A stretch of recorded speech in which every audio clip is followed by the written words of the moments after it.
por nuestros niños. ¿Dónde estamos todos? Ellos necesitan más que juguetes. Necesitan tu tiempo, tu amor y tu ejemplo. Estar presente en sus vidas no es una opción, es una responsabilidad que nos toca a todos. Porque cada abrazo, cada palabra y cada enseñanza no solo deja huellas hoy, define quiénes serán mañana. Hoy más que nunca, di presente en la vida de los niños. Saludos.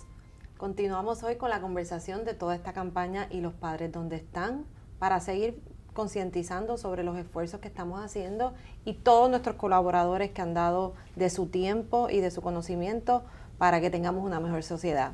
Hoy me honra que nos acompaña el secretario de Corrección, el licenciado Francisco Quiñones. Bienvenido. Gracias, un placer estar aquí en esta transmisión. Claro que sí, un placer. Secretario, desde el día 1 que comenzamos con toda esta campaña de ¿Y los padres dónde están?, que ya ha ido desarrollándose y ya tiene distintas etapas, usted estuvo presente desde el día 1 para no solamente colaborar desde su perspectiva, sino también porque le consta lo que pasa en las cárceles de Puerto Rico, los confinados, ese trasfondo, cómo la crianza, cómo la presencia de los padres los marca de alguna manera en su vida y que es esencial para que nuestros niños y nuestras niñas, ¿verdad?, crezcan en un ambiente sano y se rompa con esos patrones de violencia, que se cree la conciencia de que hay que estar presente, ya sean los padres, ya sea otro familiar, quien sea que se ocupe de esos menores, pues tiene que estar presente, dedicar tiempo, darle amor y de alguna manera pues representar que cada niño es importante y por eso pues ¿verdad? Pues uno está ahí y se le dedica tiempo. Pero quiero, para comenzar, porque hago esta introducción, que de manera macro me explique, desde que usted llegó como secretario de Corrección, ¿qué le impactó inicialmente de las personas que están allí, que han cometido algún tipo de conducta delictiva y cómo lo ha marcado esas vivencias y esas narrativas que usted entiende que tenemos que hacer más? Bueno, claro, mira, primero, Anabel, es importante destacar algo, y tengo que ser bien franco. Desde la primera entrevista que tuve con la señora gobernadora antes de mi nombramiento, ella fue bien clara de que una de las áreas que tenemos que fortalecer es la rehabilitación. Y esto incide en lo que estamos hablando, porque queremos que las personas que salgan de las instituciones sean mejores personas de las que entraron. Es un gran reto porque tenemos una población con unas problemáticas que tenemos que atender a nivel de las instituciones, pero estamos enfocados en el proceso de rehabilitación de los confinados, sin descuidar obviamente la atención que merecen nuestros empleados, particularmente nuestros oficiales correccionales. Cuando sale la iniciativa de ustedes, de Ferdinand y del programa, vimos una oportunidad de unirnos como gobierno y cumplir ese mandato de la señora gobernadora para que tanto la empresa privada, las organizaciones sin fines de lucro, la academia, las universidades, el Departamento de Educación, el Departamento de Corrección, el Departamento de Salud, nos unamos para, como muy bien dice, producir un mejor país. Esa es la meta de todos. Así que en ese caminar pusimos a disposición de ustedes nuestras instituciones, nuestros confinados, las puertas están abiertas. Nosotros tenemos un sector de la población correccional que está deseosa de rehabilitarse, que está buscando oportunidades y ese es un gran reto que nosotros tenemos que cumplir. Así que nosotros estamos comprometidos con la iniciativa y los padres dónde están y sabemos que hay muchos factores que inciden en este asunto de carácter social, pero nosotros tenemos un sector importante de la población que son padres y madres, que lo vemos porque vemos semanalmente las visitas de sus hijos, sus esposas, sus esposos, sus parejas a las instituciones y tenemos que fortalecer esa relación en los casos que sea factible, esa relación entre padres, madres e hijos. Por ejemplo, nosotros estamos ordenando que se haga un censo, porque sabemos que ustedes trabajan mucho también con estadística, hay que medir. Sí, no, y eso es parte de los objetivos principales de todo esto. No es solamente crear conciencia y que se estén hablando de estos temas, porque hay que hablarlos para buscar soluciones y mejorar todo el andamiaje, pero es sobre todo buscar esos datos, porque no se puede crear política pública, ni se puede hacer cambios trascendentales si no tenemos los datos actualizados de qué está pasando ¿verdad? Con nuestra sociedad. Claro. Hablando con Jorge Colbert también, nos comprometimos a hacer un censo de los padres y madres en las instituciones del país, ¿verdad? Me refiero a los confinados.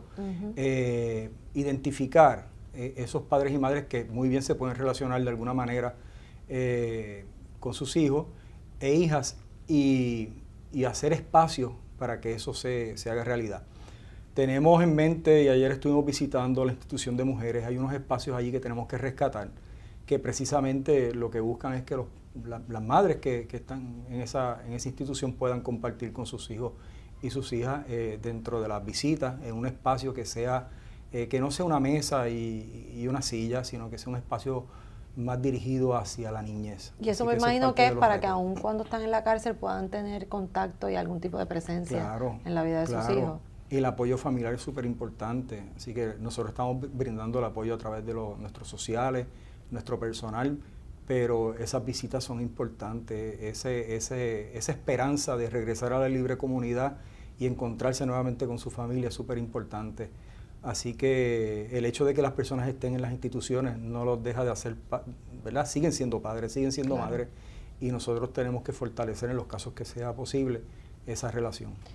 Secretario, le pregunto porque de hecho, como parte de la campaña y de estos esfuerzos, el primer anuncio y esas historias que de alguna forma han conmovido a mucha gente, vinieron precisamente de las cárceles, donde ese testimonio del confinado con su experiencia está tratando de dar un mensaje para que los jóvenes no caigan en lo mismo que los llevó a ellos allí, y hablar un poco de cuán importante era escuchar a los padres, hacerles caso, etcétera, en los casos que los padres estuvieron presentes.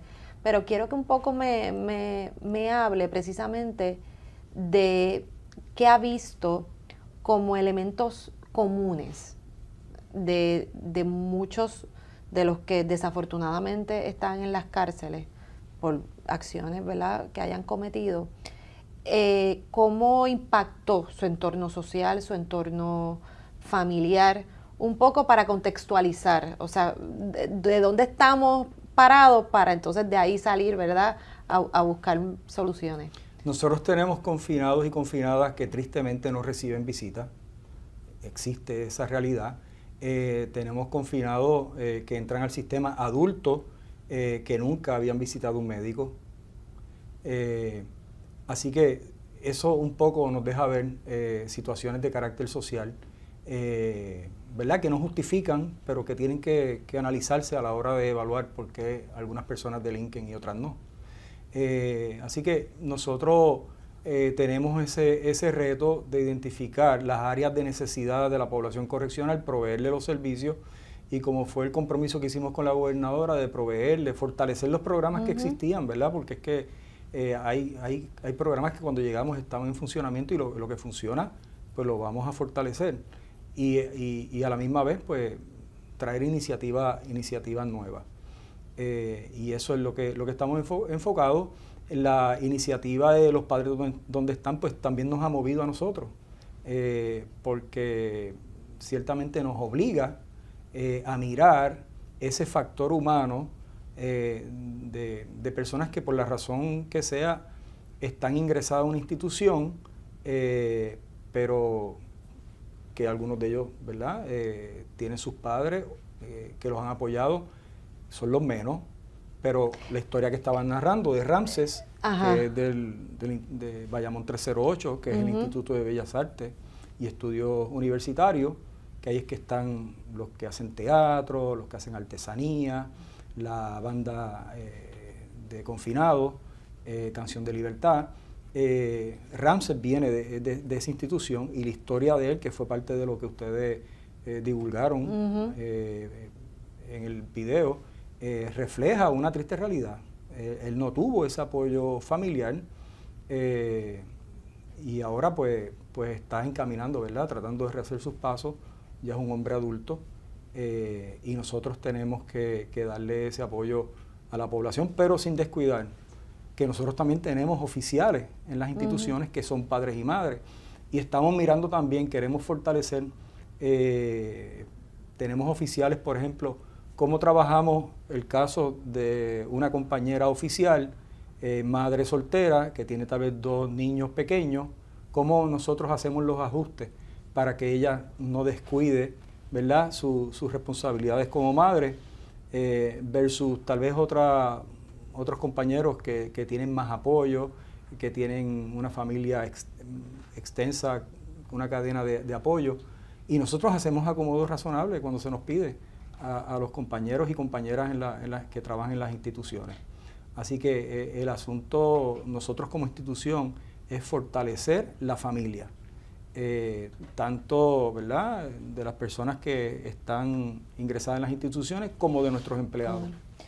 Le pregunto, secretario, porque en todo este esfuerzo, de hecho, Jorge Colbert, que es quien comparte muchos de los datos, repasando algunas de las estadísticas que sí están disponibles, pues se ve lo que quizás es obvio, pero hay veces hay que repetirlo para así lograr, ¿verdad?, que entre, ¿verdad?, en la sociedad y entonces ver qué se hace, de que hay un porcentaje grande de que las personas que están ingresadas en las cárceles, pues tuvieron algún tipo de violencia o de maltrato cuando eran menores.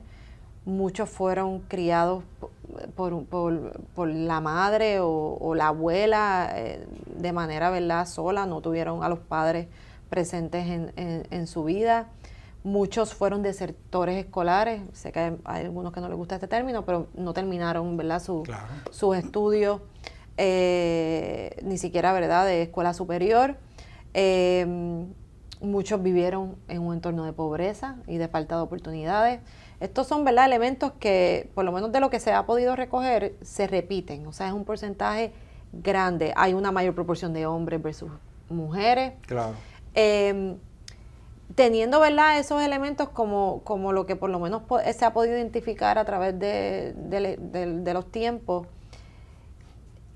esas historias o esas experiencias que haya podido escuchar de la comunidad, ¿qué identifican de esa infancia? O sea, ¿de qué fue lo que quizás los perdió en el camino? O que quizás si hubiese tenido algo distinto, no hubiesen tomado las decisiones de meterse en el punto o de las cosas que muchas veces ocurre que de verdad ¿verdad?, los llevan a un carril equivocado. ¿Qué dicen? Mira, yo cuando era chiquito me pasó esto y quizás si esto hubiese sido así, pues no hubiese pasado esto. Un poquito para que la gente, ¿verdad?, se identifique y pueda ver, si no tienen a nadie cercano que ha pasado por esto, cómo es que es la vida de muchos de esos. Pues nosotros tenemos casos como el de Raúl, que también lo entrevistaron como parte de la iniciativa, que tenía el apoyo familiar. Pero la gran mayoría de los casos no son así. Son casos como el de Ramses, que no tuvo el apoyo de papá y mamá, y esa es la gran mayoría de la situación que enfrentan muchos de nuestros confinados y nuestras confinadas. Sin embargo, son padres, muchos de ellos son padres y madres.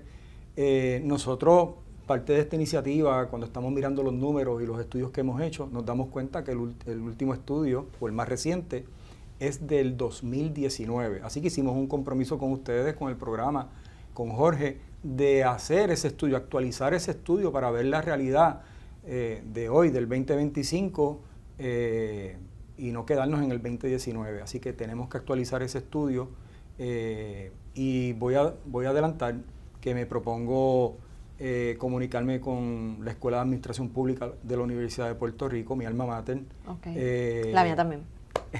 Así que hay un profesorado allí deseoso de contribuir con el gobierno en los estudios que hay que hacer, y eso posiblemente no le cuesta un centavo a la agencia. Y hay estudiantes que desarrollan tesis, ¿verdad?, de maestría sobre distintos temas, y nosotros queremos abrir el departamento a ese tipo de análisis, que es lo que nos ha solicitado Jorge. Pues con esto vamos a irnos a una pequeña pausa y cuando regresemos vamos a hablar de ese proceso de rehabilitación y de propuestas puntuales que podemos hacer para mejorar la sociedad y que de alguna forma también se mejore la calidad de vida de nuestros menores. Regresamos con más.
Y regresamos aquí en la conversación con el secretario de Corrección como parte de la campaña ¿Y los padres dónde están?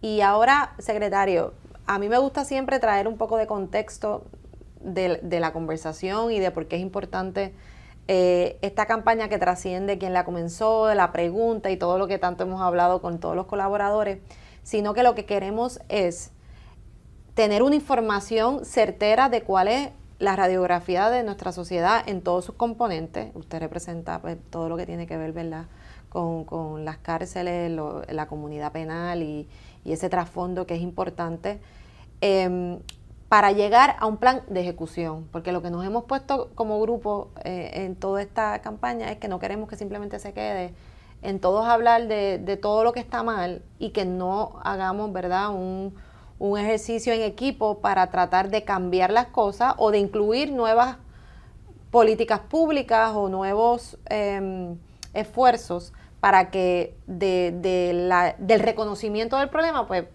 haya, ¿verdad?, un plan de acción.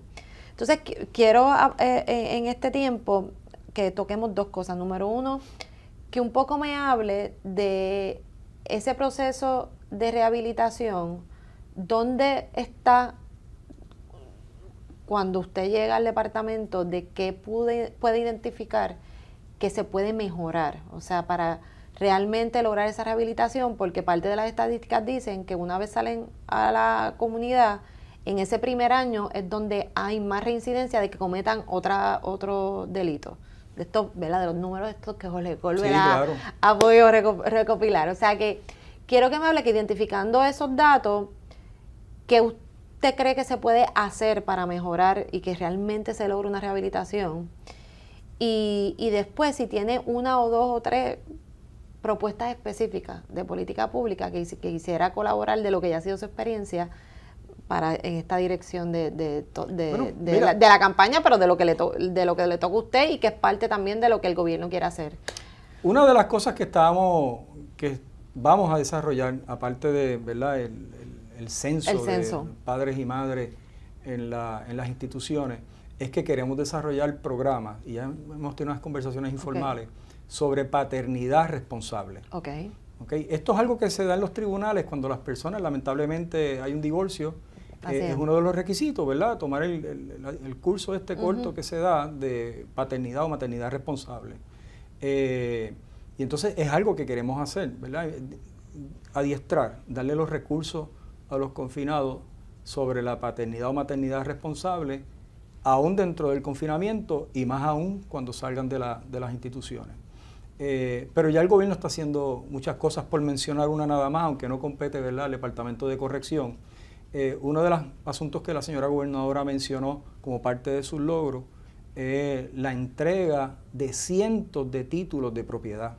Entonces un poco es lastimoso ver cuando iniciativas como esas son criticadas. Estamos hablando de personas que llevan décadas gestionando el título de propiedad de lo único que tienen. Un pedazo de terreno con una casita de 2, 3 cuartos y un baño. Y entonces, finalmente, bajo esta administración se les entrega el título de propiedad. Propiedad que algún día pasará a los hijos. Así que esto es importante porque fortalece lo que es la familia. Y como lo está haciendo el gobierno, nosotros a nivel micro, dentro del Departamento de Corrección, tenemos y estamos desarrollando los programas y tenemos, por ejemplo, ahora la Oficina de Colocación de Empleo. Mencionabas esta reincidencia que ocurre en ese primer año.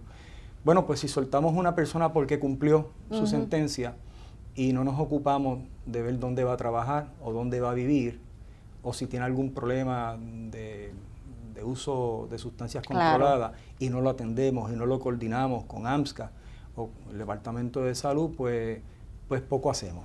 Así que las instrucciones han sido que hay que coordinar los servicios si detectamos que hay una problemática de salud mental, de uso de sustancias o alcohol, porque lo tenemos también, que no se haya podido atender o que se está atendiendo en las instituciones, pero que al salir de la institución...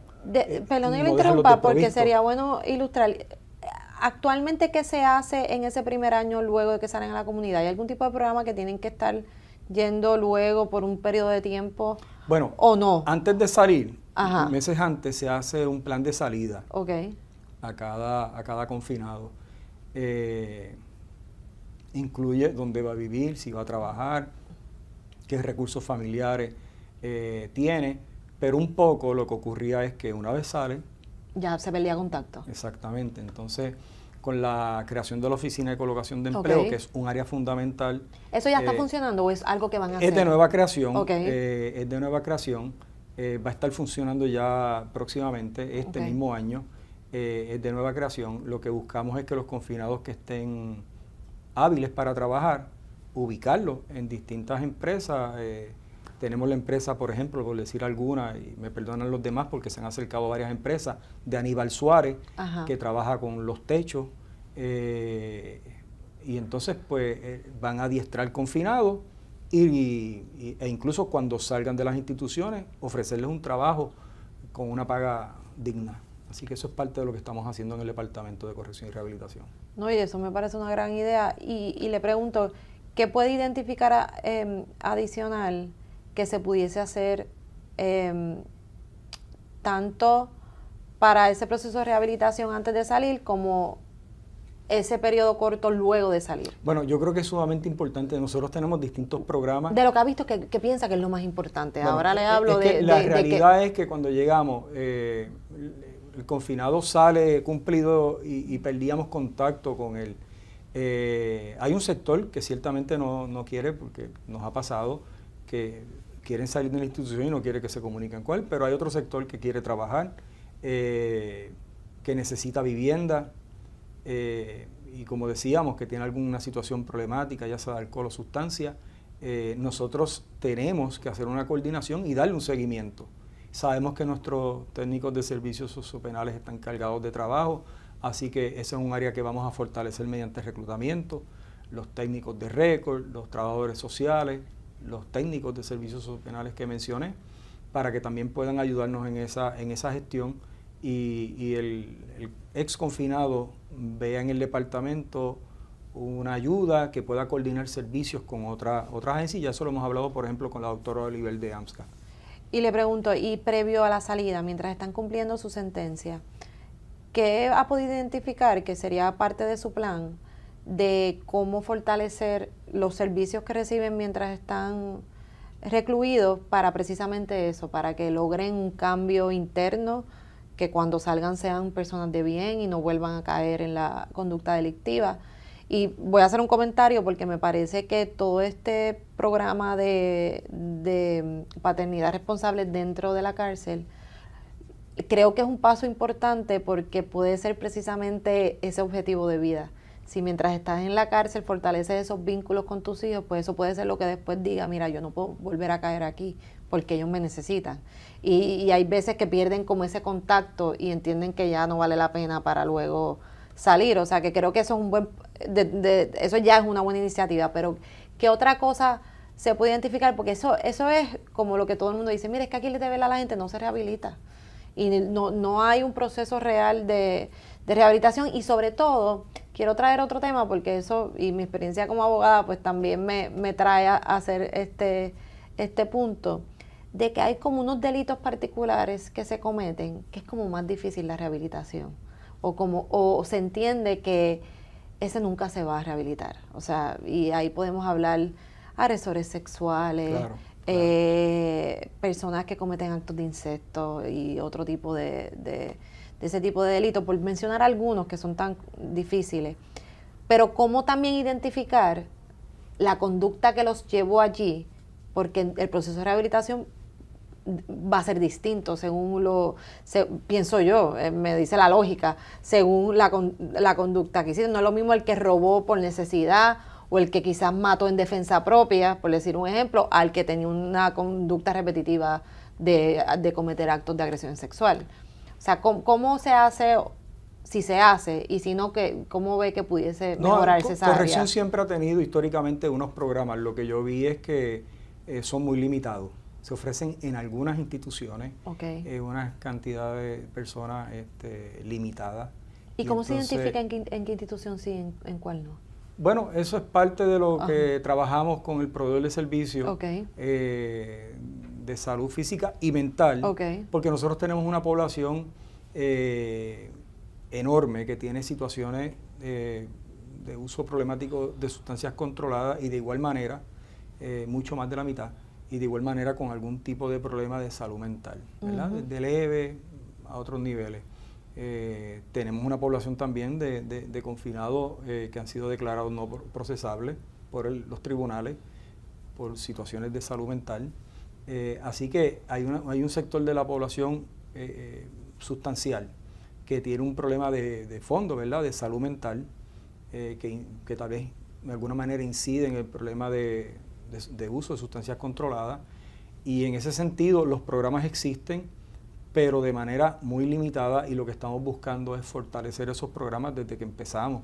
Y hemos ido aumentando poco a poco, no estamos conformes con la cantidad todavía porque sabemos que tenemos prácticamente 2/3 parte de la población con problemas en el uso de sustancias controladas. Tenemos que fortalecer esos programas y hemos estado encima de ese asunto y a la misma vez, como sabe todo el mundo, atacando el contrabando en las instituciones. Lamentablemente han caído una cantidad ínfima, pero han caído oficiales correccionales. Nosotros tenemos 3,000 y pico de oficiales correccionales haciendo un trabajo extraordinario. Son esos mismos oficiales los que nos dan la información de aquellos pocos que están actuando al margen de la ley. Claro. Y los que hemos identificado los hemos sacado, ya sea mediante el proceso administrativo, eso se entera prácticamente nadie, porque es un proceso interno, pero también públicamente se han enterado de arrestos sobre los cuales hemos actuado, y la prensa ha recogido muy bien eso, que no se limita a oficiales correccionales. Hemos hablado también de empleados de suplidores, de empleados, de familiares de confinados, toda aquella persona que tiene acceso a nuestras instituciones, ya sea porque es visita de un confinado, porque provee servicios a través de un suplidor privado, o porque es empleado del sistema, es tarjeta de estas organizaciones que lo que buscan es introducir la sustancia en los penales. De hecho, cuando tenemos alguna intoxicación de algún confinado, no necesariamente muerte, pero una intoxicación que es atendida, y hemos atendido cantidad de estos casos de manera exitosa con el Narcan y a través ¿verdad?, del sistema de salud, nosotros hacemos operativos. Y no se trata de ocupar simplemente drogas, se trata de salvar vidas.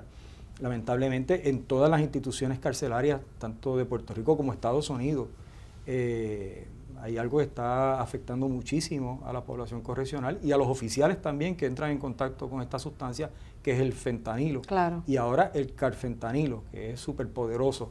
Eso ha desplazado la heroína, y nosotros tenemos que atacarlo salvando, ¿verdad?, haciendo las intervenciones a tiempo de aquellas sustancias que no logramos detectar en la entrada.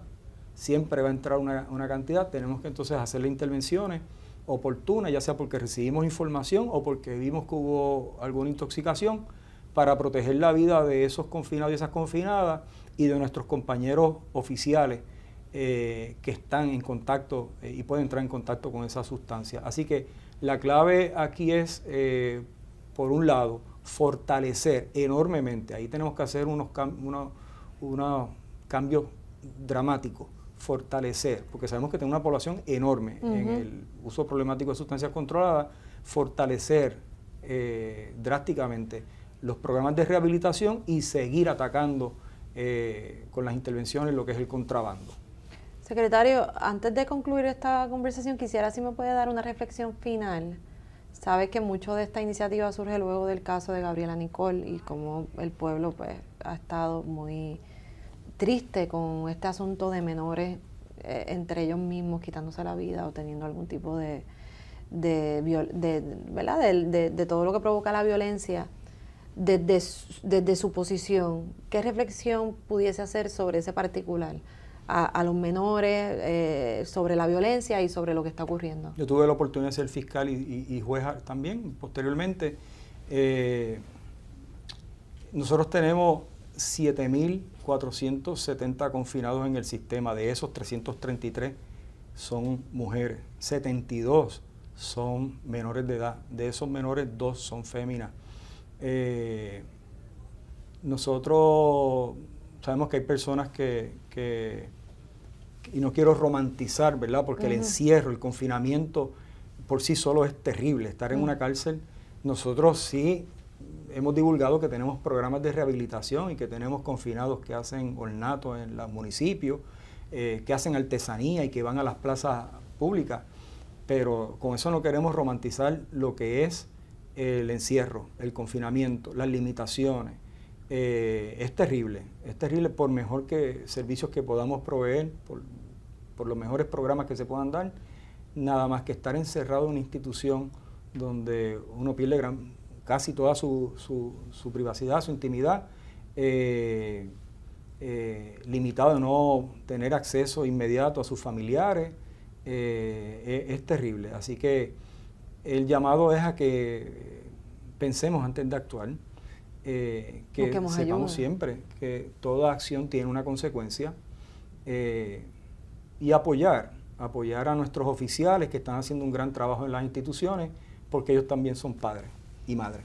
Secretario, pues le agradezco enormemente que se haya sentado aquí conmigo para un poco hablar desde su perspectiva sobre nuestros problemas sociales y cómo se puede mejorar, y que haya dicho presente en esta campaña, que no es otra cosa que un esfuerzo. A todos, gracias por estar en sintonía, y como un pensamiento final, aquí lo importante es que desde el sector gubernamental, desde el tercer sector y las entidades sin fines de lucro, desde la empresa privada y desde todos nosotros en cada una de nuestras familias, con nuestros vecinos, con nuestras amistades, con todo aquel que podamos ayudar, entendamos que para tener una mejor sociedad y para tener menos violencia y para que nuestros menores hijos e hijas tengan una mejor vida, se requiere que todos pongamos de nuestra parte y tengamos un objetivo común. Y eso solo se logrará si cada cual desde su lugar hace la diferencia. Te esperamos en un próximo episodio de la campaña ¿Y los padres dónde están? Señores, Jugando Pelota Dura se fortalece en el mundo digital. Y ahora que transmitimos solo por YouTube, miles y miles de personas se unen de lunes a viernes para ver nuestro contenido. Este canal está lleno de contenido de valor para que juntos nos eduquemos, informemos y entretengamos. Suscríbete al canal, activa la campana y únete a las miles de personas diarias que nos sintonizan por YouTube.